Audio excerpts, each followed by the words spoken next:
नाज़रीन, उमरकोट में नौजवान घरवारी जी नाराज़गी ते फाहो खाई आपघात करे छॾियो आहे। वधीक तफ़सील ॿुधाइण लाइ असां सां टेलीफोन लाइन ते मौजूद आहे मेहरान टीवी उमरकोट जो डिस्ट्रिक्ट रिपोर्टर इम्तियाज़ खोसो। जी इम्तियाज़, कहिड़ा अपडेट्स आहिनि?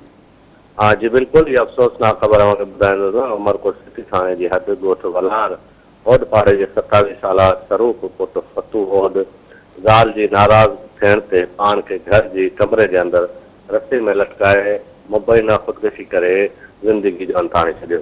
उमरकोट सिटी पुलिस वाक़े वारे हंधि पहुची फौती नौजवान जो लाश सिविल अस्पताल उमरकोट पहुचायो। ज़रूरी कार्रवाई बाद लाश वारसनि हवाले कयो वियो। ओचिते मौत ते फौती नौजवान के घर में फौरान बदलाए जॾहिं नौजवान के वारसनि जो चवणु आहे त स्वरूप ओड जो पंहिंजी ज़ाल सां मामूली ॻाल्हि ते झेड़ो थियो हो।